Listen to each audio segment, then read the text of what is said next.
El aire frío de la noche se coló por la puerta abierta, trayendo consigo el olor a tierra mojada y el sonido distante del tráfico.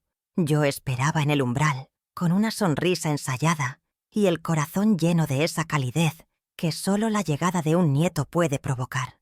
Veía los faros del coche de Ricardo, mi yerno, acercarse y detenerse frente al jardín, pero la sonrisa se me congeló en los labios en cuanto la portezuela se abrió. No fue la risa cantarina de mi pequeña Camila lo que me recibió, sino una figura diminuta y encogida que bajó del coche con una lentitud impropia de sus 7 años. Su carita, normalmente un sol de pecas y alegría, estaba pálida como el papel, y sus grandes ojos oscuros, fijos en el suelo, parecían 2 pozos de un miedo que yo no comprendía. Se movía como si temiera hacer ruido, como si quisiera volverse invisible en la penumbra del atardecer. Mi nieta caminó hacia mí sin levantar la vista, arrastrando su pequeña mochila de unicornios por el sendero de piedra.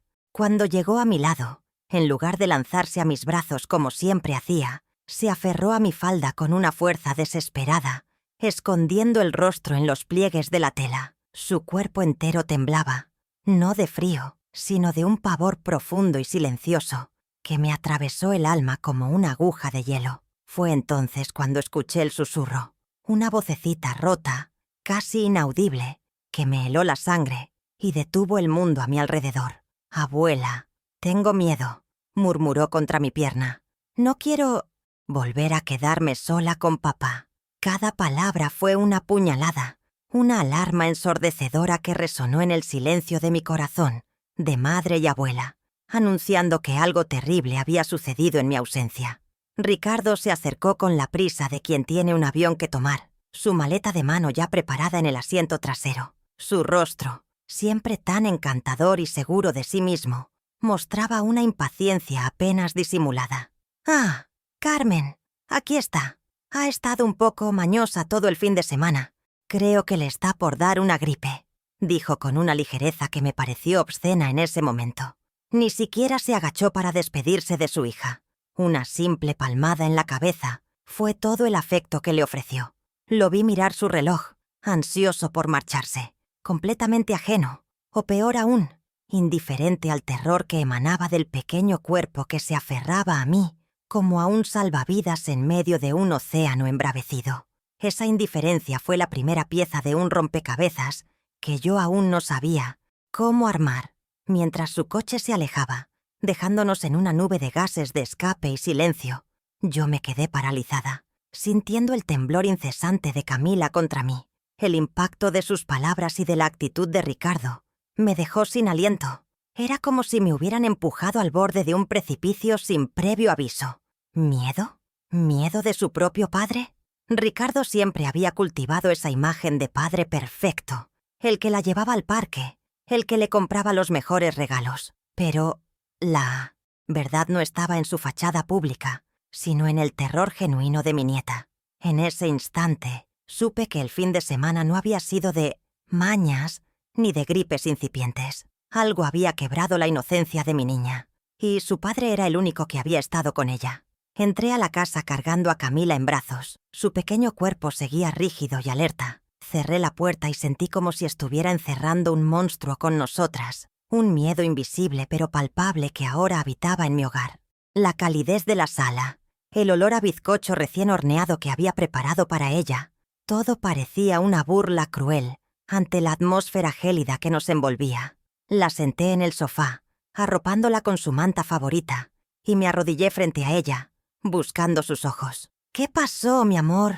Puedes contarle todo a la abuela», le supliqué con la voz más suave que pude encontrar. Pero ella solo negó con la cabeza, apretando los labios con una determinación impropia de su edad, como si le hubieran ordenado guardar un secreto doloroso. La impotencia es un veneno lento. Intenté de todo. Le ofrecí su chocolate caliente, puse sus dibujos animados preferidos, le hablé de las flores nuevas del jardín. Quería devolverle la luz a su mirada, pero era como hablarle a una pared. Se limitaba a acurrucarse más y más, buscando mi calor, pero sin permitirme entrar en la oscuridad que la había envuelto. Cada intento fallido era un golpe en mi pecho, una confirmación de que el daño era profundo. No había marcas en su piel. La revisé con el pretexto de ponerle el pijama, pero la herida, lo sabía con una certeza aterradora, estaba en un lugar que yo no podía ver, ni curar con un beso. Y esa certeza me llenaba de una rabia sorda y fría, mientras la acunaba en mis brazos hasta que el sueño finalmente la venció. Un sueño inquieto, lleno de pequeños quejidos y sobresaltos. Una decisión se formó dentro de mí. Dejé de ser la abuela dulce que hornea bizcochos y pasé a ser una leona que acaba de ver a su cachorro herido. Las lágrimas de frustración se secaron y dieron paso a una calma gélida, a una claridad de propósito que me sorprendió a mí misma. Miré su rostro dormido, surcado por una tensión que no debería existir en la infancia, y le hice una promesa silenciosa. Yo iba a descubrir qué le había robado la risa. No sabía cómo, ni qué herramientas usaría, pero no descansaría hasta desentrañar la verdad y protegerla. Ricardo había subestimado a la mujer en cuya falda su hija buscaba refugio. Aquella noche, mientras la casa dormía, yo me quedé en vela, sentada junto a su cama. El silencio ya no era pacífico, sino que estaba cargado de preguntas sin respuesta y de una amenaza latente. Cada sombra en la pared parecía una burla, cada crujido del suelo un recordatorio de mi vulnerabilidad. Pero en medio de ese miedo, también nació algo más, una fuerza que no sabía que poseía. Ricardo se había ido de viaje, mi hija Mariana llegaría pronto del trabajo, ajena a todo, y yo era la única, guardiana de un secreto aterrador. Y en esa soledad, entendí que no se trataba de una batalla que pudiera ganar con gritos o acusaciones. No, esta sería una guerra silenciosa, una que libraría con la astucia y la paciencia que solo los años y el amor incondicional pueden enseñar. Él no lo sabía, pero su partida no había sido un final, sino el principio de su propia caída. Permítanme presentarme, aunque después de lo que les he contado, siento que ya conocen la parte más vulnerable de mi alma. Mi nombre es Carmen Morales y tengo 68 años, una edad en la que muchas mujeres se dedican a descansar, a viajar, a cosechar los frutos de una vida de trabajo. Y en cierto modo, yo también lo hago, pero mis frutos no son sellos en un pasaporte, sino las risas de mi nieta en el jardín, el aroma del café por la mañana y la paz de mi pequeño hogar. Soy viuda desde hace ya una década, una herida que el tiempo ha suavizado pero no borrado del todo. Vivo en esta casa, la misma que mi esposo. Antonio y yo compramos con los ahorros de toda una vida, un santuario de paredes gruesas y recuerdos imborrables que ahora se ha convertido en el único refugio seguro para mi hija y mi nieta. Desde que Antonio partió, mi vida se ha tejido con los hilos de la rutina y la memoria. Los primeros años fueron un desierto de silencio. Cada rincón de la casa gritaba su ausencia. Aprendí a convivir con su fantasma, a conversar con su retrato en la repisa y a encontrar consuelo en las pequeñas cosas que él amaba. Mi rutina es sencilla, casi monástica. Me levanto con el sol, cuido de mis rosales con una devoción que roza lo sagrado y mantengo la casa en un estado de pulcritud que a veces espanta a mi hija. Soy una mujer de pocas palabras, siempre lo he sido. Antonio solía decir que yo observaba el mundo en lugar de comentarlo, y tenía razón. Encuentro más verdad en un gesto o en una mirada que en 1000 discursos elocuentes, un rasgo que ahora, más que nunca, siento que será mi mejor arma. Mi sustento es modesto, pero suficiente para vivir con dignidad. Recibo la pensión de mi difunto esposo, un hombre que trabajó sin descanso en la construcción, y la complemento con el alquiler de un pequeño apartamento que logramos adquirir en el centro. No tengo lujos, ni los necesito. Mi mayor riqueza es la tranquilidad de saber que no dependo de nadie, que puedo ofrecer un techo y un plato de comida caliente a mi familia sin tener que pedir permiso o favores. Esta independencia económica, por pequeña que sea, es el cimiento sobre el que he construido mi fortaleza. Es la prueba tangible del esfuerzo de una vida y la herramienta que me permite, hoy, tomar las riendas de una situación que amenaza con destruir todo lo que amo y he protegido con tanto esmero. Muchos podrían ver mi vida como algo monótono, predecible. Quizás lo sea, Pero en esa repetición de actos cotidianos sé que he encontrado un propósito. Cuidar de mi jardín, por ejemplo, es más que un pasatiempo. Cada rosa que podo, cada plaga que combato, cada capullo que ayudo a florecer, es una lección de paciencia y perseverancia. Las rosas no gritan cuando tienen sed, ni se quejan cuando un hongo las ataca. Simplemente se marchitan en silencio. Hay que estar atento, saber mirar más allá de la superficie para entender lo que necesitan. Y yo, Carmen, soy una experta en leer las señales silenciosas. He pasado tantos años cuidando de mis flores que he aprendido a aplicar esa misma atención a las personas que amo, a detectar la espina oculta bajo el pétalo más hermoso. Y luego está Camila, el sol que ilumina mis días. Desde que mi hija Mariana regresó a casa tras su divorcio, mi rutina se fusionó con la de ellas. Preparar su desayuno, peinar su cabello rebelde, escuchar sus historias interminables sobre el colegio. Esos pequeños rituales se convirtieron en el ancla de mi existencia. La risa de Camila fue la música que llenó el silencio que había dejado Antonio. Verla crecer sana y feliz se convirtió en mi principal misión en esta etapa de mi vida. Por eso, verla rota, temblorosa, con la luz de sus ojos apagada por un miedo innombrable, no solo me ha roto el corazón, sino que ha despertado en mí un instinto protector que desconocía, una furia fría y determinada que hierve bajo mi piel. Si tuviera que describir mi mayor debilidad, mi talón de Aquiles, sería sin duda el profundo, casi irracional, miedo a fallarles a quienes amo. Me siento responsable, en cierto modo, de la fragilidad de mi hija Mariana, quizás porque siempre intenté protegerla en exceso del mundo. Y ahora, ese miedo se multiplica por 1000 con Camila. La idea de no haber podido protegerla, de que alguien le haya hecho daño mientras estaba, en teoría, bajo el cuidado de su propio padre, es un veneno que recorre mis venas. Esta vulnerabilidad, este amor que duele físicamente, es lo que me mantiene despierta por la noche, lo que me hace repasar cada detalle, cada palabra, buscando una pista que se me haya escapado. Es mi mayor tormento. Pero es curioso cómo las mayores debilidades pueden convertirse, por necesidad, en las más grandes fortalezas. Ese mismo amor que me hace tan vulnerable es también la fuente de un coraje que no sabía que poseía. No soy una mujer educada. No conozco las leyes ni sé de psicólogos, pero conozco el corazón de mi nieta. Y sé, con una certeza que nace de las entrañas, que algo está terriblemente mal. Esta convicción es mi escudo y mi espada. La gente siempre me ha visto como una mujer dócil, tranquila, casi invisible. Ricardo, en particular, nunca me ha tomado en serio, viéndome como un mueble antiguo en la casa de su exesposa. No sabe que los muebles antiguos están hechos de madera maciza, difícil de quebrar. No tengo un plan trazado, no todavía. Mi mente es un torbellino de posibilidades aterradoras y preguntas sin respuesta. Por ahora, mi única estrategia es observar, escuchar y, sobre todo, crear un espacio donde Camila se sienta lo suficientemente segura como para empezar a sanar y quizás a hablar. Necesito convertirme en un puerto inexpugnable, en una fortaleza de amor y paciencia. Debo controlar mi propia angustia para poder transmitirle calma.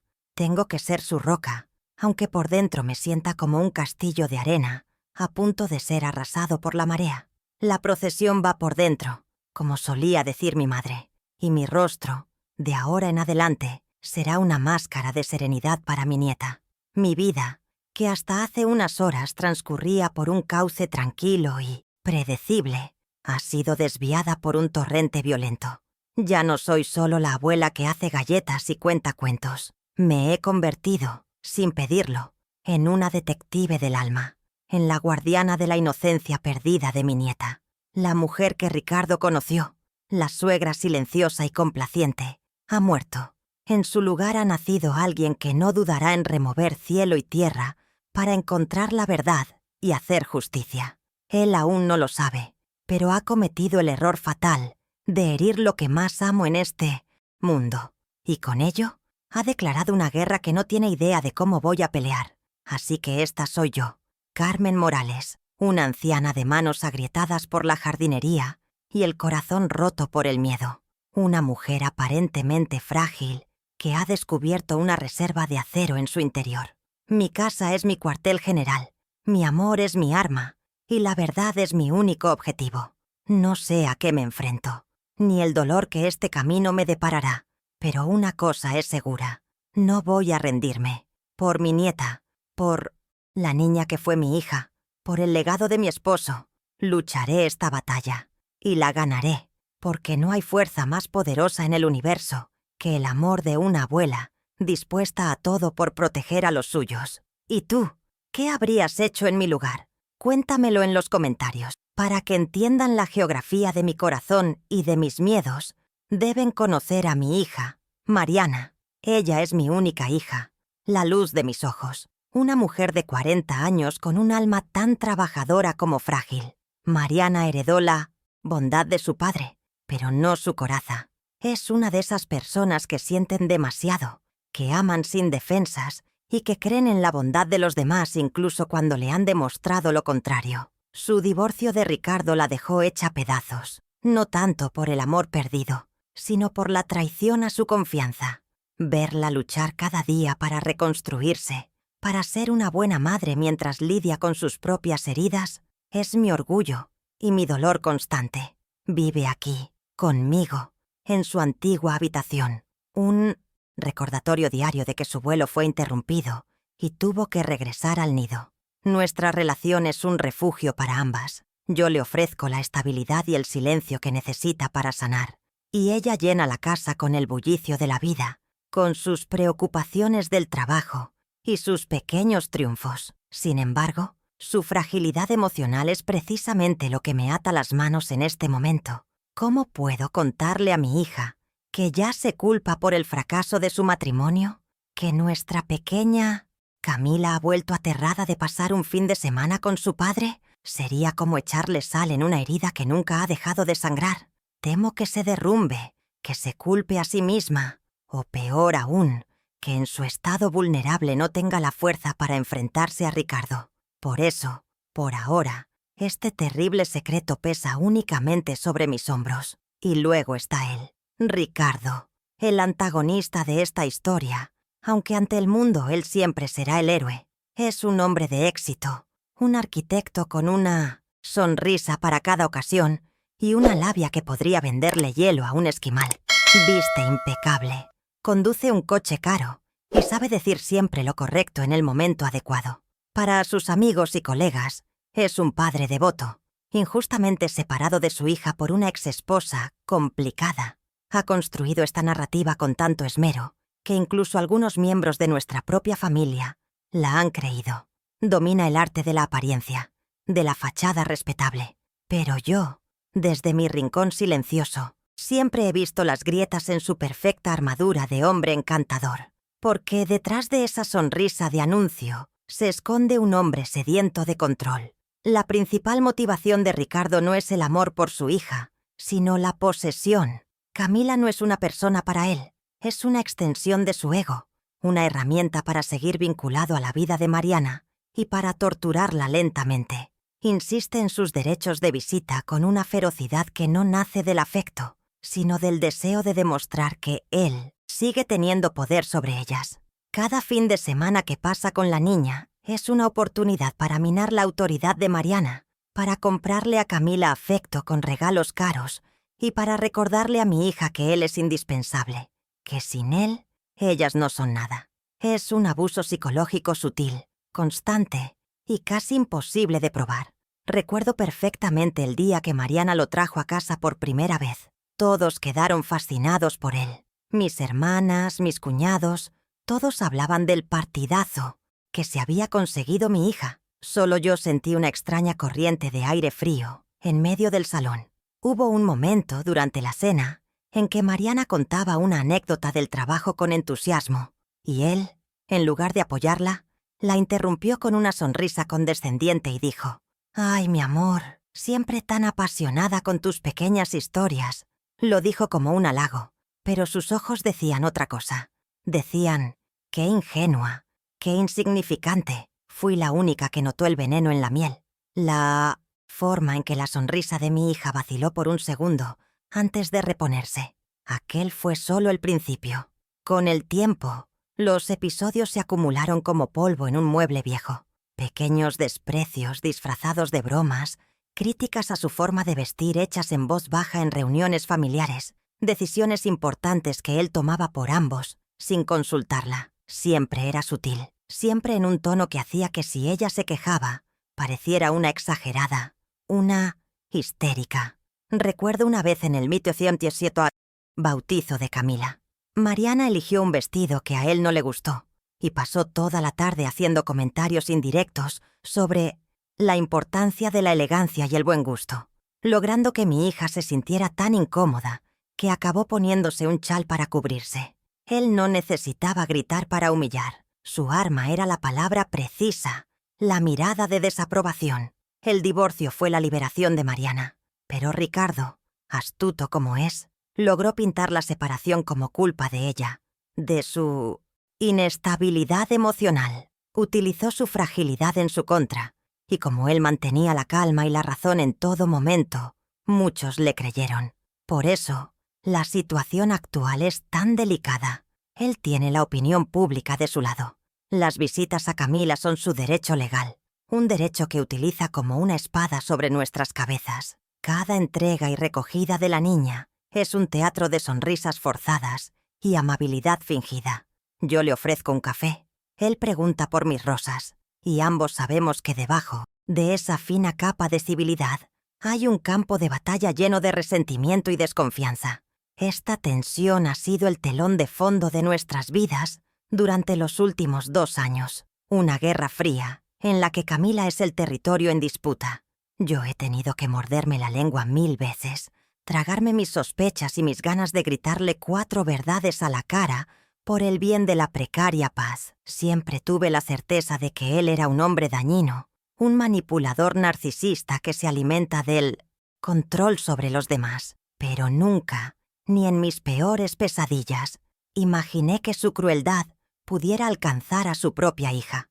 Lo que sea que haya pasado ese fin de semana, ha cruzado una línea que yo no sabía que existía y ha transformado mi desconfianza silenciosa en una declaración de guerra. Cuando una se sienta en el porche al atardecer, con 68 años a la espalda, los recuerdos no vienen en orden, sino como ráfagas de viento que traen consigo olores y sensaciones de otras épocas. Y, en estos días, mientras velo el sueño intranquilo de mi nieta, el recuerdo que más me visita es el del zumbido constante de mi vieja máquina de coser. Por más de 40 años, esa máquina fue la extensión de mis manos, el motor de esta familia.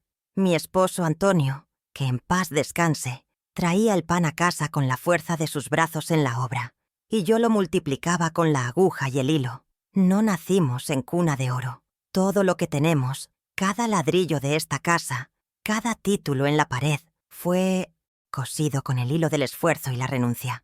Mi taller era un pequeño cuarto al fondo de la casa. Allí, entre retales de tela, patrones de papel y el olor a tiza, pasé la mayor parte de mi vida. Mis dedos, que hoy lucen torpes y manchados por la edad, eran entonces ágiles y precisos. Conocían el tacto de la seda, la aspereza del lino, la caída del terciopelo. Arreglaba los trajes caros de las señoras del centro, confeccionaba vestidos de novia para muchachas ilusionadas y zurcía los uniformes escolares de los niños del barrio. Cada puntada era una pequeña batalla ganada contra la escasez, una moneda más en el frasco que guardábamos para los estudios de Mariana. El zumbido de esa máquina era la banda sonora de la infancia de mi hija. Muchas noches se durmió con esa nana metálica y trabajadora. No éramos infelices, ni mucho menos, pero nuestra vida era una sucesión de elecciones. Era elegir entre comprarme un abrigo nuevo o pagar la matrícula del colegio de Mariana. Era optar por no ir de vacaciones para poder comprarle los libros que necesitaba para la universidad.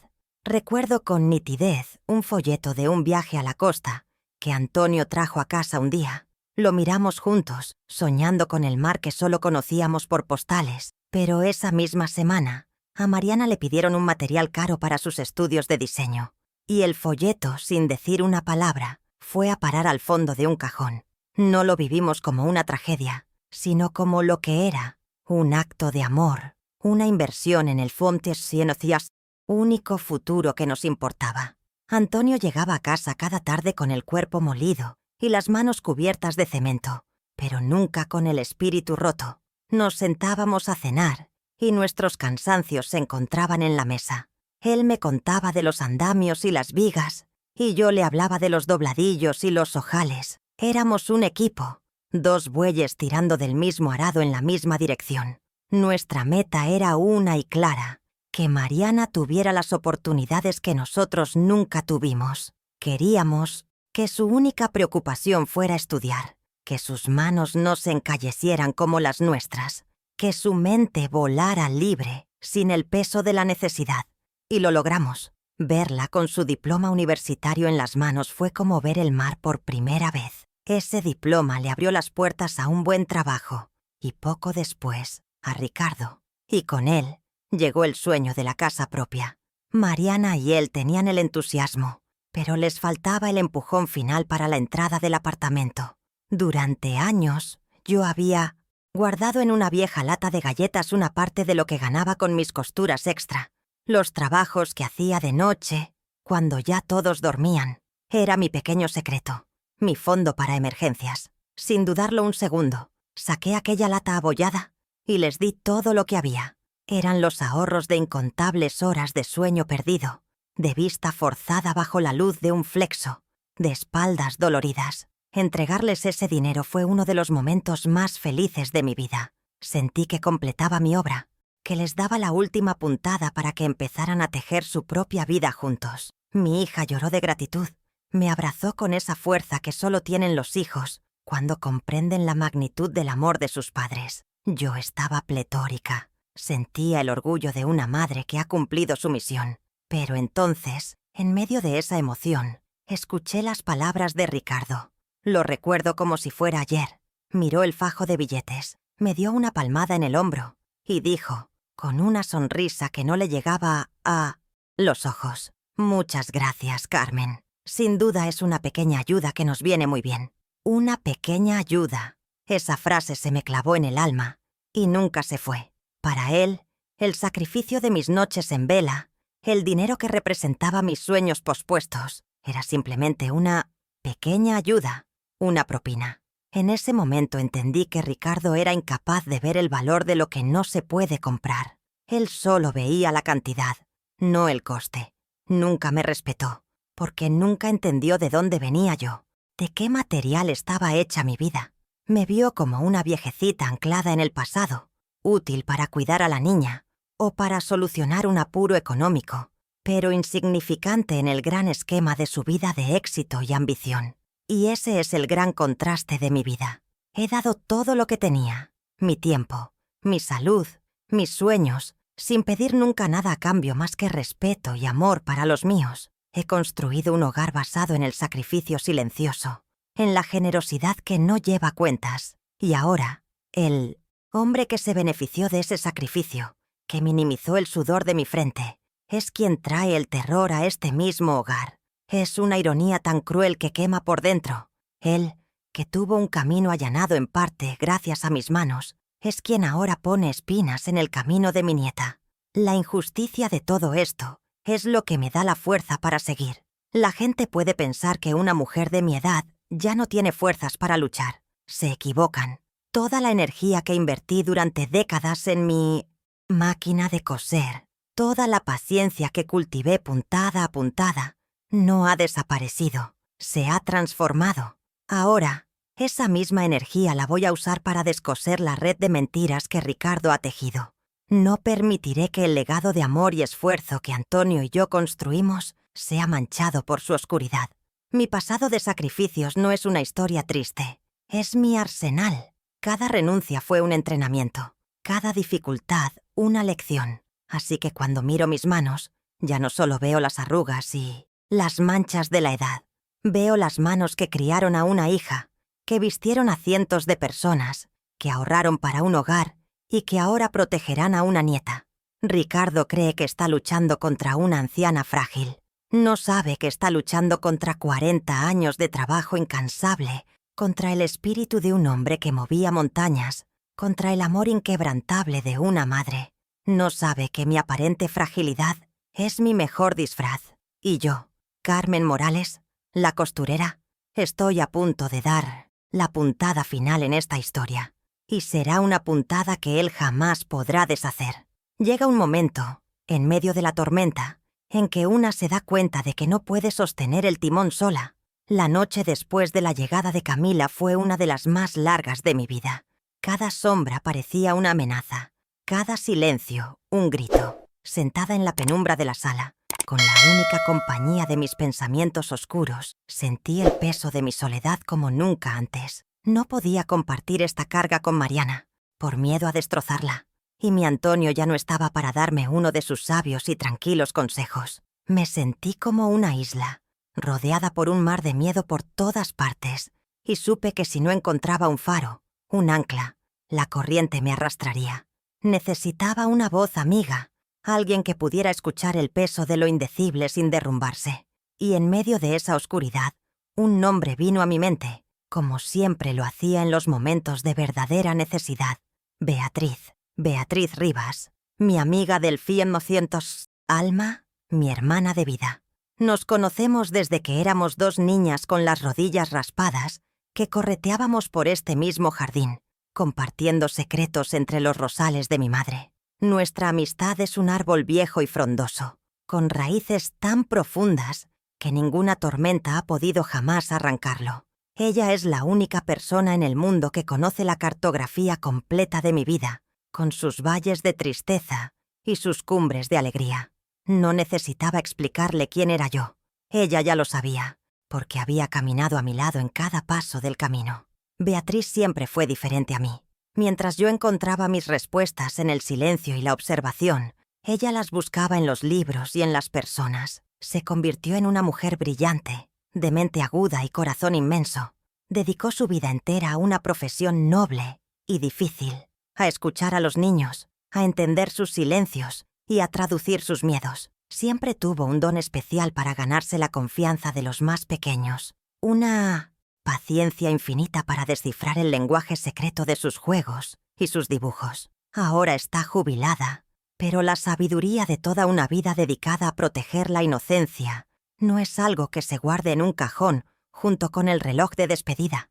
Esa sabiduría es parte de ella, de su mirada, de su voz. La confianza que nos tenemos es algo que no se puede describir con palabras. Es un pacto sellado sin firmas, una certeza absoluta. Cuando Antonio murió, fue Beatriz quien se sentó conmigo durante noches enteras, sin decir nada, simplemente estando ahí, sosteniendo mi mano mientras yo me rompía en 1000 pedazos. Ella no me juzgaba, no me daba consejos vacíos, solo escuchaba.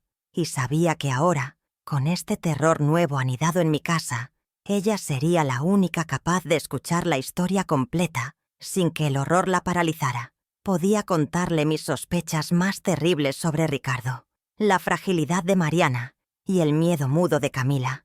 Y sabía que su primera reacción no sería el pánico, sino la calma y la reflexión. Así que, con el primer rayo de sol colándose por la ventana, tomé el teléfono con manos temblorosas. Marcar su número fue un acto de fe. Era admitir en voz alta que estaba superada, que necesitaba ayuda. Mientras el teléfono sonaba, mi corazón latía con fuerza. ¿Y si estaba equivocada? ¿Y si solo eran miedos de una abuela sobreprotectora? Pero cuando escuché su voz al otro lado de la línea, cálida y firme como siempre, todas mis dudas se disiparon. «Carmen, qué bueno escucharte», dijo, y yo sentí que una pequeña parte del peso que me aplastaba se aligeraba. Le pedí si podía hablar, que necesitaba su consejo, que algo muy grave pasaba con Camila. No le conté todos los detalles por teléfono, solo lo suficiente para que entendiera la urgencia y la delicadeza del asunto. Ella escuchó en silencio, como siempre, permitiéndome vaciar mi angustia sin interrupciones. No hubo exclamaciones de sorpresa ni juicios apresurados, solo la escucha atenta de una amiga sabia. Y cuando terminé, su respuesta no fue un consejo complicado ni un plan de batalla, sino algo mucho más simple y poderoso. «No te preocupes, Carmen», me dijo con una calma que empezó a contagiarse. Mañana por la tarde pasaré a tomar un café. Como en los viejos tiempos, llevo unas galletas. Será una simple visita de una vieja amiga a otra. Tú y yo hablaremos, y yo simplemente saludaré a la pequeña. En ese instante supe que ya no estaba sola. La ayuda había llegado, disfrazada de una taza de café. Los días que siguieron a la llegada de Camila se convirtieron en un lento y doloroso compás de espera. La casa, que siempre había sido un refugio de paz, se sentía ahora como un hospital de campaña. Y yo, su única enfermera. Mi nieta se movía como una sombra. Había dejado de hablar casi por completo, limitándose a monosílabos para lo estrictamente necesario. Su risa, esa cascada de cristal que antes inundaba cada rincón, se había secado. La comida que yo le preparaba con tanto esmero, sus platos favoritos, se quedaban intactos en la mesa. Y lo peor eran sus ojos. Esos ojos de niña que deberían brillar con curiosidad y alegría. Estaban permanentemente abiertos, alerta, como si esperaran que un monstruo apareciera en cualquier momento. Cada vez que sonaba el timbre o el teléfono, su pequeño cuerpo se tensaba en un resorte de pánico. Tal como lo prometió, Beatriz llegó al día siguiente por la tarde, con una caja de sus famosas galletas de mantequilla en la mano y una sonrisa que podría calmar a un huracán. Su presencia fue como abrir una ventana en una habitación cerrada. No hizo preguntas directas, no forzó ninguna situación. Simplemente se sentó a mi lado en la cocina. Hablamos del tiempo, de las nuevas plagas de mis rosales, de los achaques de la edad. Camila, que al principio se había escondido detrás de mis piernas, poco a poco fue sintiendo la calidez que emanaba de mi amiga. Beatriz le sonrió y le ofreció una galleta con la naturalidad de quien ha pasado toda una vida haciéndolo. Y para mi sorpresa, la niña la aceptó y se sentó en un rincón del salón, a una distancia prudente pero ya no escondida, mientras yo le servía el café a Beatriz, contándole en susurros la pesadilla de la noche anterior y el mutismo persistente de la niña. Ella no apartaba la vista de Camila. Mi nieta había cogido un cuaderno y unos lápices de colores y se había puesto a dibujar, una actividad que siempre le había encantado. Beatriz observaba con una atención que iba más allá de la simple curiosidad. Yo no veía más que garabatos sin sentido, pero supe que ella estaba leyendo un idioma que yo desconocía. Noté cómo su mirada se detuvo un instante en la elección de los colores. Solo el negro, el marrón y un morado oscuro. No dijo nada, pero un levísimo fruncir de su ceño me indicó que lo que veía confirmaba nuestros peores temores. A media tarde, el teléfono sonó y el hechizo de calma se rompió. Era Ricardo. Su voz, a través del auricular, sonaba falsamente jovial. El perfecto padre preocupado llamando desde su viaje de negocios. «Hola, Carmen. ¿Cómo está mi campeona? Pásamela, por favor. Quiero darle las buenas noches». El pánico se apoderó del rostro de Camila. Negó frenéticamente con la cabeza. Sus ojos se llenaron de lágrimas y se aferró a mí, temblando. Mi garganta se secó. «Ahora no puede, Ricardo. Está en el baño». Mentí torpemente, sintiendo el sudor frío en mi nuca. Él insistió, su tono volviéndose un poco más afilado. «Bueno, pues espero. No tardará tanto, ¿verdad?» Tuve que inventar una excusa sobre una mala conexión y colgar, con el corazón martilleándome el pecho. Esa noche, el terror que la llamada había reavivado se manifestó en su forma más cruda. Me despertaron los gritos ahogados de Camila. Corrí a su habitación y la encontré sentada en la cama, con los ojos abiertos de par en par, pero sin verme, atrapada en una pesadilla. «No, por favor, no», gritaba una figura invisible. Me costó varios minutos de abrazos y susurros sacarla de aquel trance. Cuando por fin se calmó, se acurrucó contra mí, llorando en silencio, un llanto agotado, sin fuerzas. Verla así, tan rota y tan pequeña, encendió en mí una rabia que nunca antes había sentido. Ya no era solo miedo o sospecha, era la certeza absoluta de que ese hombre le había hecho un daño profundo, y la promesa que me había hecho a mí misma se convirtió en un juramento de sangre. Al día siguiente decidí que no podía seguir ocultándole todo a Mariana. No le conté lo del miedo a su padre, pero sí le hablé del estado de la niña, de su apatía, de las pesadillas. La reacción de mi hija fue la que me temía. «Ay, mamá, no exageres. Seguro que ha cogido frío. Ricardo la cuida muy bien. A veces eres un poco sobreprotectora». Sus palabras, aunque dichas sin malicia, me dolieron como una bofetada. Estaba tan cegada por la imagen que Ricardo había construido, tan condicionada por su manipulación, que era incapaz de ver la evidencia que tenía delante. Me di cuenta de que Ricardo no solo había herido a Camila, sino que había construido un muro entre mi hija y yo. 2 días después, un mensajero trajo un paquete enorme. Era un regalo de Ricardo para Camila, una casa de muñecas de 3 pisos, más grande y lujosa que nada que hubiéramos visto nunca. Era un movimiento típico de él, un gesto grandioso y público para reafirmar su papel de padre generoso. Mariana se emocionó. «¡Mira qué maravilla! ¿Ves, mamá? Se preocupa por ella». Pero la reacción de 1100... Camila fue escalofriante. Miró la caja con la misma expresión de terror con la que había mirado el teléfono. Cuando Mariana intentó sentarla para abrir el regalo, la niña se echó hacia atrás como si la caja quemara. Se negó a tocarla. El contraste entre el lujoso regalo y el pavor de mi nieta era una escena grotesca y reveladora. Llamé a Beatriz esa misma noche y le conté todo. La conversación con Mariana, el regalo, la reacción de Camila. Su voz, por primera vez, sonó grave. «Carmen, esto es más serio de lo que pensaba. Necesito volver a verla, pero esta vez necesito que sea una sesión de juego más estructurada. Traeré algunos materiales. No te preocupes, ella no se dará cuenta. Para ella, solo será la amiga de la abuela que viene a jugar». El plan comenzaba a tomar forma. Ya no se trataba solo de observar, sino de buscar activamente la prueba que necesitábamos. Sentí un hilo de esperanza. La primera en días. La segunda visita de Beatriz fue diferente. Trajo consigo un maletín con papeles de gran tamaño y un estuche de lápices de todos los colores imaginables. Con una dulzura infinita, invitó a Camila a dibujar con ella en la mesa del salón. «Vamos a hacer un juego», le dijo. «Dibuja el lugar donde te sientes más feliz y segura del mundo».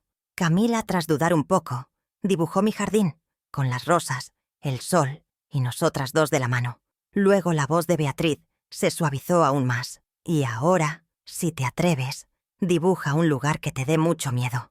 Camila se quedó quieta, con el lápiz negro en la mano, y entonces empezó a trazar la figura de una habitación oscura, con una puerta grande y cerrada, y una pequeña figura encogida en un rincón. Mientras tanto, la presión de Ricardo aumentaba. Llamó a Mariana, esta vez directamente a su móvil, quejándose de que Camila ni siquiera le había agradecido el regalo. Su tono era de víctima ofendida. «¿Qué le estáis diciendo de mí? Parece que estáis intentando poner a mi propia hija en mi contra». Pude escuchar la conversación desde mis días. La cocina. Oí cómo la voz de mi hija se llenaba de angustia y confusión. Cómo intentaba defenderse de unas acusaciones que no entendía. Él era un maestro en darle la vuelta a la situación, en hacer que los demás se sintieran culpables de sus propias maldades. Estaba envenenando a Mariana contra nosotras, aislándonos. La llamada de Ricardo tuvo su efecto. Esa noche Mariana vino a hablar conmigo, con los ojos enrojecidos. «Mamá, por favor, dime la verdad. ¿Le has dicho algo a Camila sobre su padre?» Ricardo está muy dolido. Dice que le estamos haciendo alienación parental. Sentir la desconfianza en la voz de mi propia hija fue una de las pruebas más duras. Me sentí acorralada. ¿Cómo defender mi postura sin revelarle una verdad que la destrozaría? Le aseguré que nunca hablaría mal de su padre a la niña, pero que no podíamos negar que Camila no estaba bien. Fue una conversación tensa, llena de dolor no dicho, que nos dejó a ambas con una sensación de amargura y distancia. A la mañana siguiente, llevé los dibujos de Camila a casa de Beatriz. Mi amiga los extendió sobre su mesa y los analizó en silencio durante un largo rato. Su rostro era el de una profesional leyendo un informe complejo. «Aquí está, Carmen», dijo finalmente, señalando el dibujo de la habitación oscura. «La ausencia de ventanas, la puerta cerrada, la figura diminuta en la esquina, son indicadores clásicos de una situación de impotencia y abuso emocional. No sé qué pasó en esa habitación, pero fue algo que La hizo sentir atrapada y aterrorizada. Por primera vez, alguien ponía nombre a mis miedos. No era una exageración. Era real. La ofensiva de Ricardo no se detuvo. Recibimos un correo electrónico, dirigido a Mariana, y con copia a mí, con un tono falsamente cordial y profesional. En él adjuntaba un horario de comunicación paterno-filial, detallando las horas exactas en las que debíamos asegurar que Camila estuviera disponible para sus llamadas y videoconferencias diarias. Era una demostración de poder, una forma de invadir nuestro hogar y nuestra rutina, de recordarnos que él seguía al mando. Quería controlar cada uno de nuestros movimientos, asegurarse de que su influencia no disminuyera. Cada palabra de ese correo era una vuelta de tuerca más. Me di cuenta de que el tiempo de la paciencia y la observación silenciosa se había acabado. La estrategia de Ricardo era clara: apretar el cerco, aislarnos, manipular a Mariana y agotar nuestra resistencia hasta que cediéramos. Pero no, contaba con una cosa. No contaba con que su agresión estaba alimentando mi determinación. Beatriz me había dado la validación profesional que necesitaba, y él, con su arrogancia, me estaba dando el resto de las armas. Cada llamada, cada regalo, cada acusación, no eran más que clavos que él mismo estaba martillando en su propio ataúd. La guerra silenciosa estaba a punto de volverse muy ruidosa, y yo iba a elegir el campo de batalla. El punto de ruptura no llegó con un estallido, ni con un grito de rabia. Llegó en el silencio de la cocina, mientras leía por tercera vez el correo de Ricardo con su ridículo horario de comunicación. Leí sus palabras pulcras y exigentes, su tono de directivo de empresa organizando la vida de mi nieta, y algo dentro de mí, simplemente, hizo clic. Dejé de sentir la angustia y el miedo que me habían atenazado durante días. En su lugar, una calma gélida, casi antinatural, se apoderó de mí. Era la calma del ojo del huracán. Vi a Ricardo no como el monstruo todopoderoso que me aterraba, sino como un hombrecito predecible, un niño matón con un manual de instrucciones muy simple. Y en ese preciso instante, dejé de ser su víctima. Fue una revelación silenciosa. Comprendí que cada una de mis reacciones emocionales era exactamente lo que él buscaba.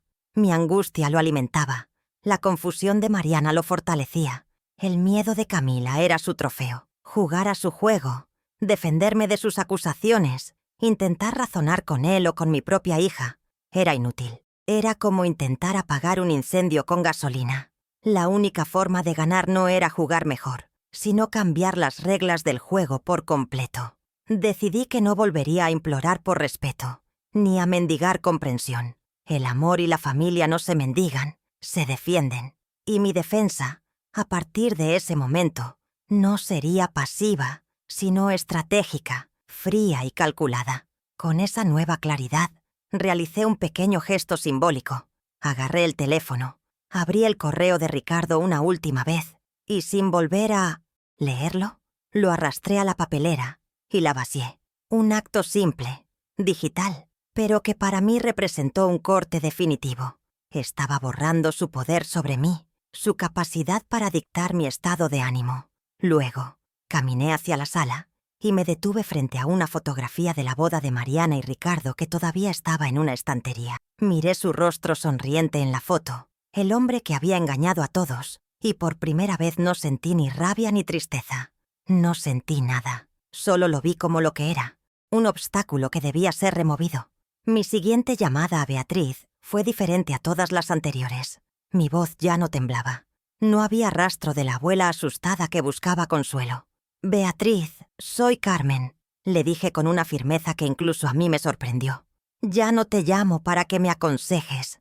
Te llamo para que me ayudes a trazar un plan. Se acabó el tiempo de entender y de observar. Es hora de actuar. Necesito que tu conocimiento se convierta en nuestra principal arma.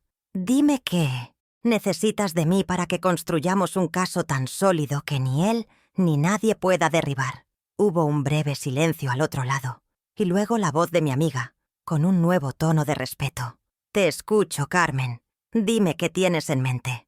Nos reunimos en su casa esa misma tarde. El ambiente ya no era el de dos viejas amigas tomando café, sino el de un consejo de guerra.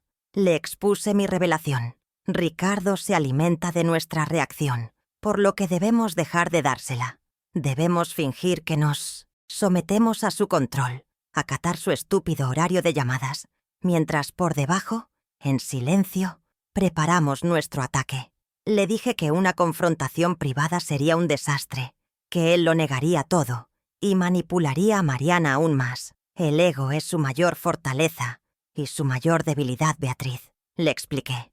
Debemos atacarlo donde más le duele, en su imagen pública. La verdad debe explotar en su cara, delante de todos. Beatriz me escuchó con atención, asintiendo lentamente. Tienes toda la razón, Carmen. Tu instinto es impecable. Un enfrentamiento debe ser en un escenario que él no pueda controlar. Luego se volvió hacia su escritorio. Mi papel en esto es darte la munición. Los dibujos de Camila y mis observaciones son un buen comienzo, pero necesitamos formalizarlo. Voy a redactar un informe preliminar detallado, utilizando terminología profesional. Describiré los indicadores de trauma y manipulación psicológica. No será una acusación directa, sino un análisis experto de la situación emocional de la niña. Un documento así, presentado por una profesional, tiene un peso que él no podrá desacreditar fácilmente. Será nuestra pieza de artillería principal. Mientras ella hablaba de informes y análisis, mi mente trabajaba en el teatro de operaciones. ¿Y cuál sería el escenario perfecto? La respuesta vino de repente, clara como el agua. Ricardo, en su arrogancia, tarde o temprano convocaría una reunión familiar. Lo haría para reafirmar su control, para presentarse como el padre razonable y a nosotras como las villanas que le niegan a su hija. Él mismo nos tendería la trampa. Él nos dará la oportunidad, Beatriz, le dije. Creerá que nos está llevando a su terreno para humillarnos, pero en realidad estará caminando directamente hacia la nuestra. Y cuando esté en el centro del escenario, rodeado de la familia a la que ha engañado, entonces, y solo entonces, presentaremos tus conclusiones. Esa noche, cuando volví a casa, me sentí como una mujer nueva. El miedo no había desaparecido por completo, pero ya no me paralizaba. Ahora era un combustible frío que alimentaba mi propósito. Miré a mi nieta dormir, y el amor que sentía por ella ya no era solo un sentimiento tierno y cálido, sino una fuerza implacable. Me había convertido en una estratega, en una guerrera silenciosa. Ya no era la abuela que hornea bizcochos, o al menos, no solo eso. Ahora también era la mujer que iba a desmantelar, pieza por pieza, al hombre que le había robado la risa a su nieta. La guerra no había terminado, pero yo acababa de ganar la primera batalla, la más importante, la batalla contra mi propio miedo. Comenzó entonces la fase más difícil de mi plan, la de la paciencia estratégica. Empezamos a cumplir el ridículo horario de Ricardo al pie de la letra.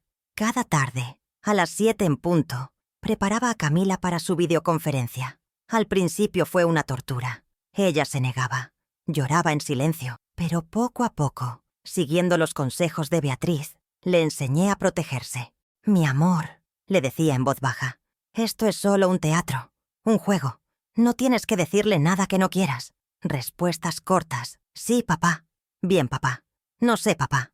Y nada más. Yo estaré a tu lado, invisible, pero sosteniéndote la mano.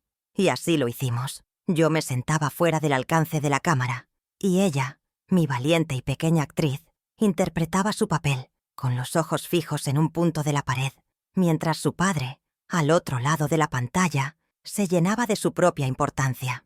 Mariana, ajena a nuestra estrategia, respiró aliviada al ver que la tensión disminuía. «¿Ves, mamá? Como todo se ha calmado. Solo necesitaban volver a su rutina», me dijo una noche, con una gratitud que me partió el alma. Yo simplemente asentía, ofreciéndole una sonrisa serena que era la máscara de mi verdadera intención. Mi hija veía cooperación donde yo estaba sembrando la complacencia del enemigo.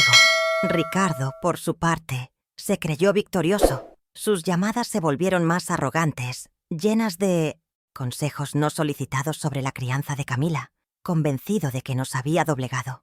Y yo lo dejaba creer. Dejaba que su ego se inflara como un globo, sabiendo que mientras más alto subiera, más estruendosa sería su caída. Cada llamada que soportábamos era un paso más en nuestro silencioso avance. Mientras interpretábamos nuestro papel de familia sumisa, en privado, construía un contraataque. Siguiendo otra recomendación de Beatriz, inicié un nuevo ritual con Camila. Lo llamamos la hora de los secretos del jardín. Cada atardecer nos sentábamos en el porche y yo le contaba historias inventadas sobre hadas que vivían en mis rosales y gnomos que reparaban las herramientas por la noche. Creé un mundo mágico donde no existían los miedos ni las obligaciones. Un espacio seguro donde su imaginación podía volar libre. No le hacía preguntas, no la presionaba. Simplemente construía a nuestro alrededor una fortaleza de fantasía y amor, esperando pacientemente a que se sintiera lo suficientemente segura como para abrir una pequeña grieta en su muralla de silencio. Y entonces, una tarde, ocurrió. La primera victoria. Estaba contándole una historia sobre una princesa que construía un castillo de nubes para que ningún monstruo pudiera alcanzarla. Camila escuchaba en silencio, como siempre, con la mirada perdida en las flores, y de repente, con una vocecita que era apenas un hilo de aire, susurró: «En nuestro castillo no hay puertas con llave, abuela». Me quedé sin aliento. Mi corazón dio un vuelco, una mezcla de euforia y un dolor agudísimo. Era la primera vez, la primera frase que salía de ella voluntariamente y que hacía una referencia, aunque fuera velada, a la raíz de su terror. No me moví, no dije nada que pudiera asustarla, solo asentí y le dije: «No, mi amor, en nuestro castillo todas las puertas y ventanas están siempre abiertas al sol». En cuanto se durmió esa noche, corrí a mi habitación y con la mano temblorosa apunté sus palabras exactas en un cuaderno que Beatriz me había dado. «En nuestro castillo no hay puertas con llave». Escribí la fecha, la hora, el contexto de la historia que le estaba contando. Cada detalle era crucial. Aquella frase era una joya, la primera pieza de evidencia tangible que venía directamente de ella. Era la confirmación de que algo relacionado con el encierro, con la falta de libertad, había sucedido. Ya no eran solo las interpretaciones de Beatriz sobre unos dibujos. Era la voz de mi nieta, hablando a través de una metáfora, contándome su verdad. Sentí que habíamos encontrado el primer hilo del que tirar para deshacer toda la maraña. Aquella pequeña frase me dio la fuerza de un ejército. Renovó mi convicción y me demostró que el camino que habíamos elegido, el de la paciencia y la seguridad, era el correcto. Ricardo podía tener el control de las llamadas, de los horarios, del mundo exterior. Pero nosotros, en nuestro pequeño jardín, estábamos ganando la batalla más importante. La batalla por el alma de Camila. Su pequeña revelación fue un faro en la oscuridad. La prueba de que, bajo capas de miedo, mi nieta seguía ahí, luchando por salir. Y yo estaría esperándola, con mi cuaderno y mi amor incondicional, para recoger cada una de sus palabras como si fueran tesoros. Me encantaría saber si alguna vez te pasó algo parecido, si un pequeño detalle te dio la fuerza para seguir luchando. Con la primera victoria guardada a buen recaudo, decidí que era el momento de dar el siguiente paso. Empezar a preparar el terreno fuera de nuestro círculo inmediato. No podía enfrentarme a toda mi familia de golpe en el momento de la verdad. Necesitaba un aliado, aunque fuera uno inconsciente. Pensé en mi hermana Elena. Siempre había sido la más perspicaz de la familia y nunca había terminado de fiarse del encanto excesivo de Ricardo. Él le parecía, en sus propias palabras, demasiado perfecto para ser verdad. Elena era mi mejor opción para plantar una semilla de duda que, con suerte, germinaría en el momento adecuado. La llamé con la excusa de pedirle su receta de pastel de limón. Hablamos de cosas triviales durante un rato, de los hijos, del tiempo, de la última novela que habíamos leído. Y entonces, en el momento justo, bajé un poco la voz, adoptando un tono de preocupación confusa. «Ay, Elena, no sé qué hacer con Camila», le dije, como si se me acabara de ocurrir. «Desde que volvió de casa de su padre el otro día está muy rara, muy apagadita. Y lo más extraño de todo es el miedo que le tiene a la casa de muñecas que le regaló. Una preciosidad, ¿eh? Pero no quiere ni tocarla. No entiendo nada. Fingí ser una abuela perpleja, no una estratega en plena campaña. La reacción de Elena fue exactamente la que esperaba. Hubo una pausa. «Pues qué raro, Carmen», dijo lentamente. «Ahora que lo dices, el otro día me crucé con Ricardo en el supermercado y me hizo un comentario que me dejó pensando. Empezó a hablar de la importancia de la disciplina férrea desde pequeños, de que a los niños no se les puede dar ni un milímetro de ventaja. Me sonó tan frío, tan autoritario. No le di importancia en el momento, pero ahora que me cuentas esto de Camila... Victoria, la segunda Victoria. Sin yo acusar a nadie, sin mostrar mis cartas, mi hermana había conectado los puntos. Me había dado una pieza más del rompecabezas. Le agradecí la receta y colgué el teléfono con una sonrisa por primera vez en semanas. No le había pedido a Elena que desconfiara de Ricardo. Simplemente le había presentado dos hechos aparentemente inconexos y su propia inteligencia había hecho el resto. El comentario de Ricardo sobre la disciplina férrea era oro puro. Demostraba su verdadera mentalidad, la que ocultaba bajo su fachada de padre moderno y comprensivo. Ahora tenía el testimonio indirecto de un tercero. Mi plan avanzaba en un segundo frente. Ya no era solo yo contra él.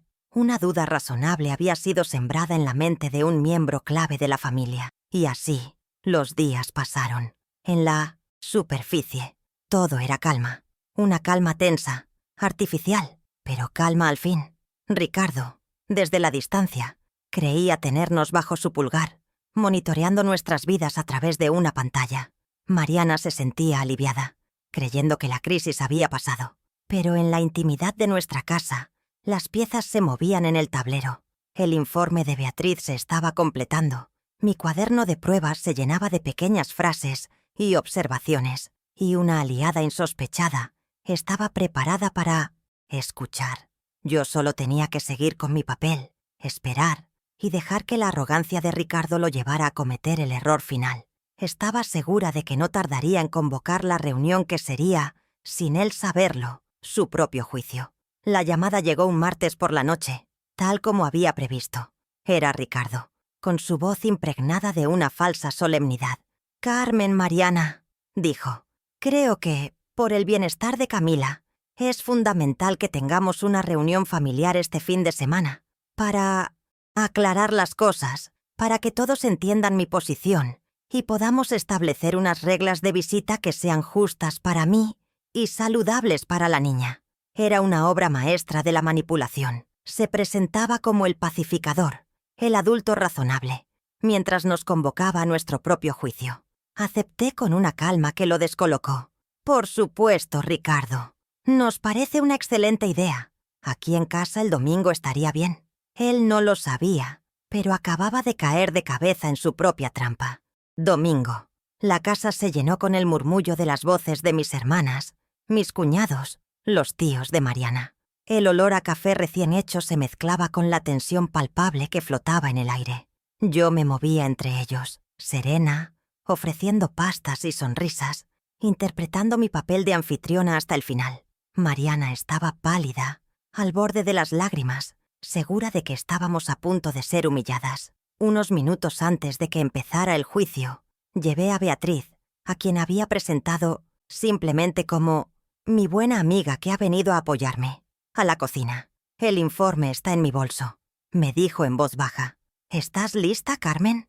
La miré a los ojos, y toda una vida de amistad y confianza pasó entre nosotras. «He estado lista durante días, Beatriz. Acabemos con esto».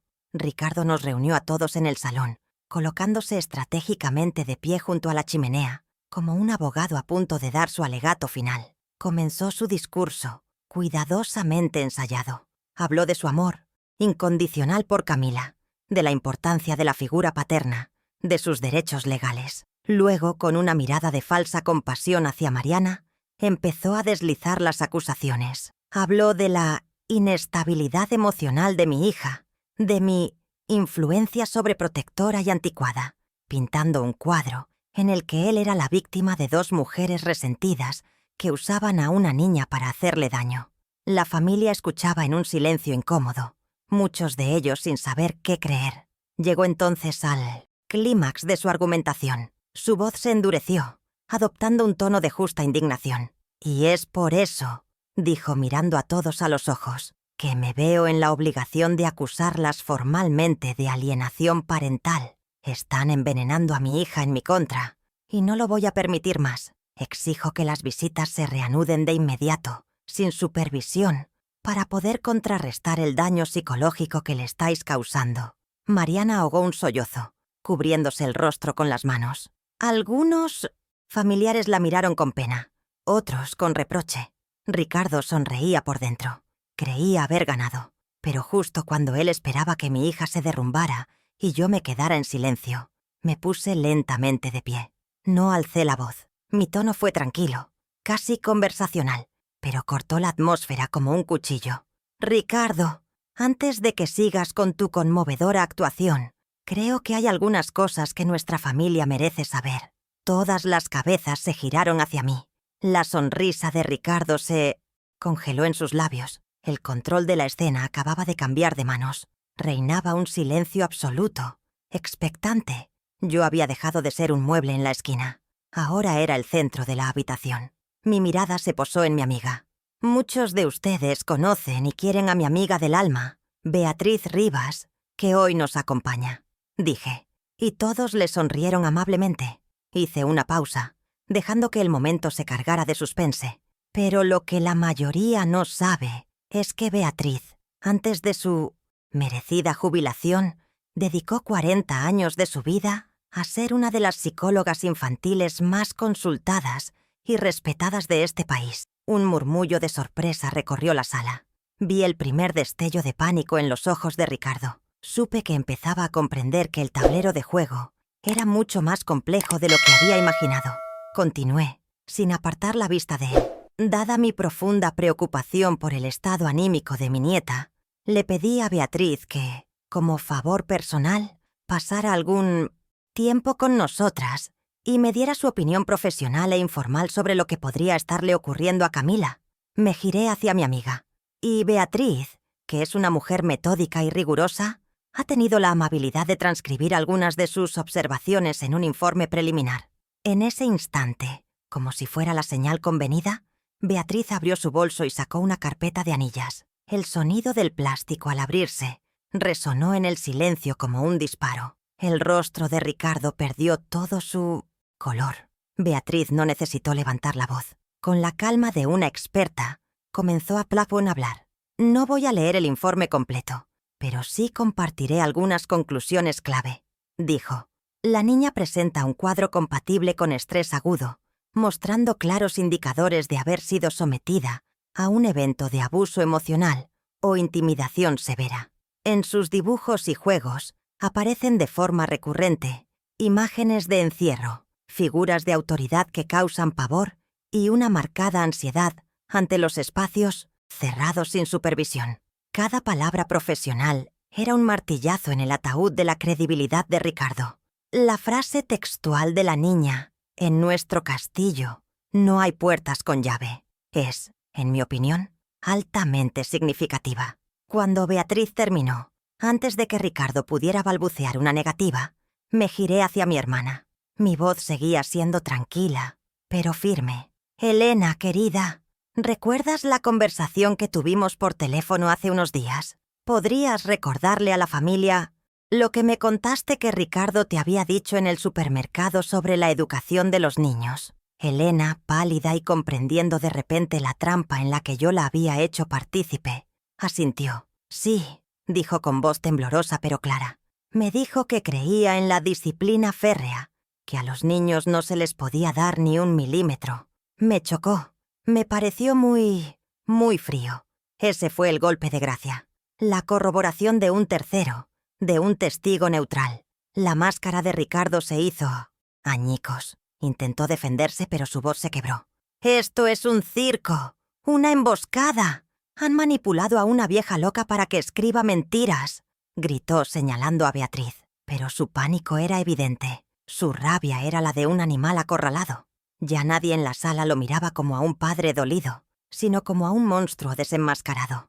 Lo vieron por lo que era: un mentiroso, un manipulador y un hombre cruel. Su preciada imagen pública El pilar sobre el que había construido toda su vida se había derrumbado en menos de 10 minutos, en su propia casa, en la reunión que él mismo había convocado.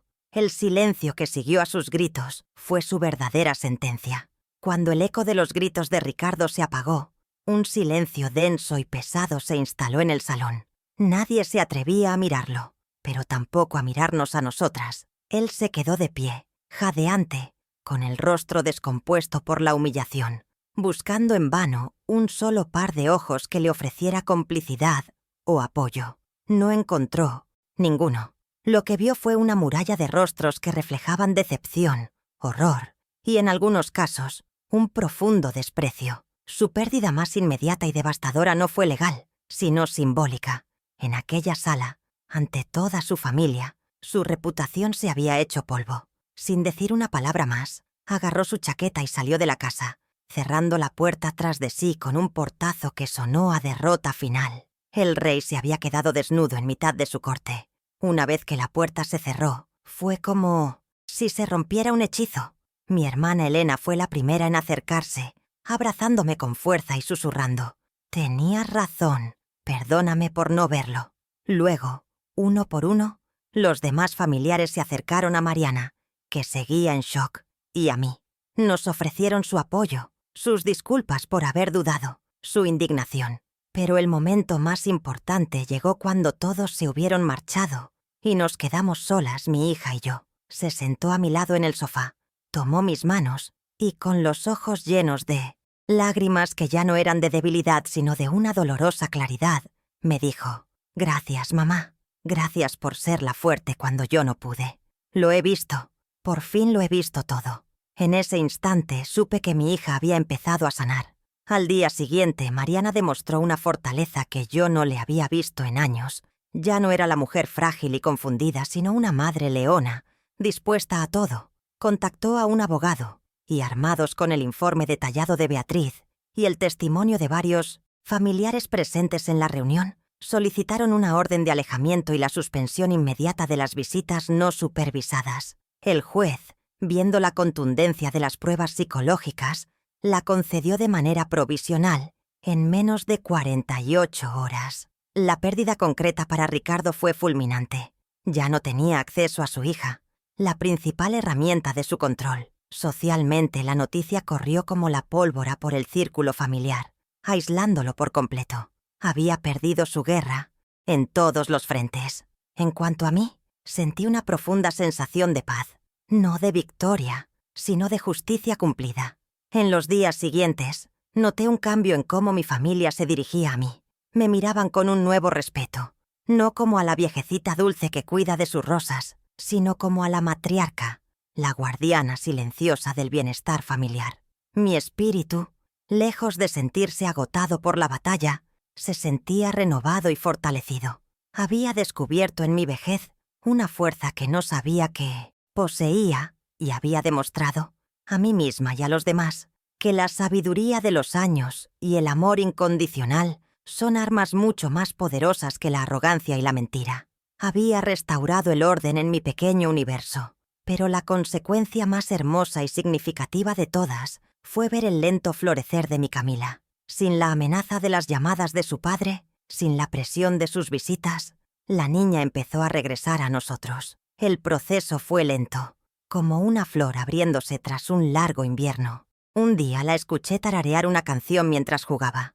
Otro día me pidió que le horneara su bizcocho de chocolate. Y la verdadera prueba de su sanación llegó una tarde, cuando la encontré en el salón sacando, por voluntad propia, la infame casa de muñecas de su caja. No jugó con ella de inmediato, pero la observó, la tocó, y luego, con una seriedad impropia de su edad, le arrancó la puerta principal.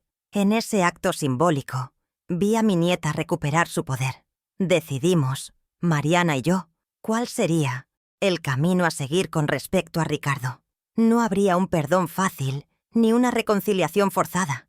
El rompimiento era definitivo. Sin embargo, por el futuro de Camila, y aconsejadas por Beatriz, el abogado de Mariana le hizo llegar una única condición. Si alguna vez quería volver a tener una relación con su hija, debía someterse a un largo e intenso proceso terapéutico para tratar su comportamiento controlador y abusivo.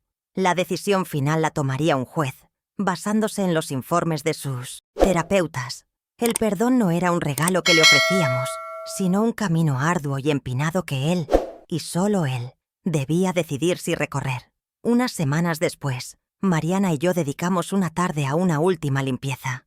Recorrimos la casa y guardamos en una caja todo lo que quedaba de Ricardo. Fotografías, regalos antiguos, objetos que él había traído. No lo hicimos con rabia, sino con una sensación de liberación, como quien cierra el último capítulo de un libro doloroso.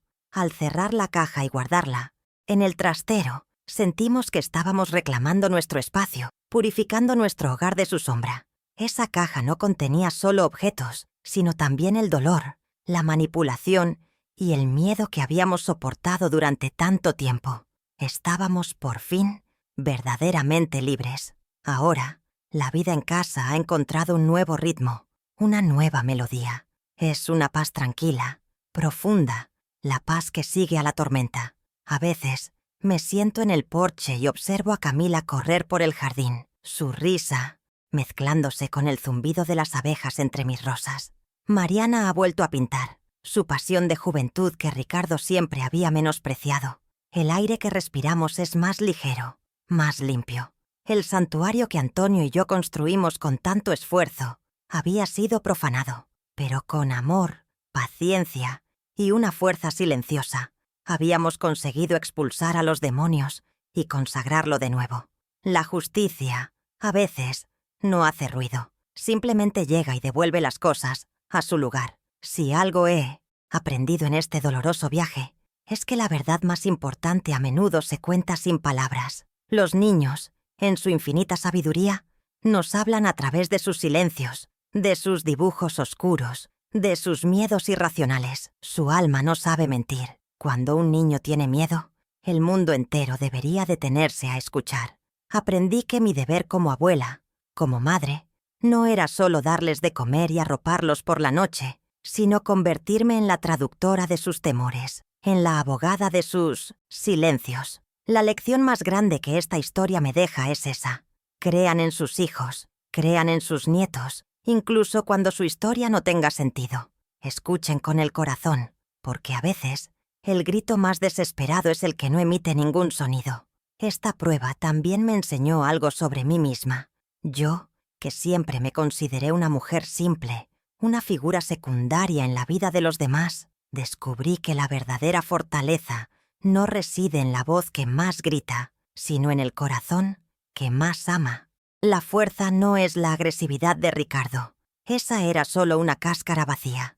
La verdadera fuerza es la paciencia de una jardinera que espera a que la semilla germine. Es la astucia silenciosa de quien observa y espera el momento justo. Y sobre todo, es el coraje indomable que nace del amor cuando se ve amenazado lo que más se quiere. Proteger la dignidad de mi nieta me devolvió la mía. Y esa es una conquista que ningún hombre podrá arrebatarme jamás. Una familia, he llegado a comprender, no se sostiene por los lazos de sangre, sino por los cimientos del respeto y la seguridad. Es un refugio, no una jaula de oro. Por mucho tiempo, permitimos que una presencia tóxica agrietara nuestras paredes, que su egoísmo envenenara nuestro aire. Creíamos que mantener la paz a cualquier precio era lo correcto, pero la paz sin justicia es solo una tregua con el opresor. A veces, el acto de amor más grande hacia tu familia es tener el valor de amputar la parte que está enferma para salvar al resto del cuerpo. La gratitud que siento hoy no es solo por haber vencido, sino por haber tenido el coraje de luchar por un hogar donde la verdad y el amor son el único techo que nos cobija. Quiero hablarte a ti, que quizás estás escuchando mi historia y viendo reflejos de la tuya. Quizás te sientes pequeña, silenciada, impotente ante alguien que parece tener todo el poder. No subestimes la fuerza que reside en tu amor. No desprecies la sabiduría de tu intuición. Tú conoces a tu gente. Tú sabes leer en sus ojos lo que nadie más puede ver. No necesitas un ejército para librar tus batallas. A veces, solo se necesita un plan silencioso, un amigo leal y la convicción inquebrantable de que estás en el lado correcto de la historia. No dejes que nadie te diga que exageras o que estás loca. Tu instinto es tu mejor guía. Si mi historia puede servir de inspiración o de advertencia para alguien más, todo este dolor habrá merecido la pena. Compártela si crees que puede ayudar a otra familia a abrir los ojos. Y suscríbete si quieres seguir escuchando las lecciones que la vida, a mis 68 años, todavía se empeña en enseñarme. Al final, miro mi jardín y entiendo. La vida, como la tierra, tiene sus ciclos. Hay tiempos de siembra, tiempos de crecimiento y a veces tiempos de arrancar las malas hierbas de raíz para que las flores puedan volver a respirar. El proceso es duro, ensucia las manos y duele en la espalda. Pero cuando el trabajo está hecho y te sientas en el porche a contemplar el fruto de tu esfuerzo y ves a los tuyos florecer en un entorno de paz y seguridad, entiendes que no hay sacrificio más noble, porque la dignidad, como el sol, es esencial para que la vida prospere y nunca, nunca debemos permitir que nadie nos la arrebate.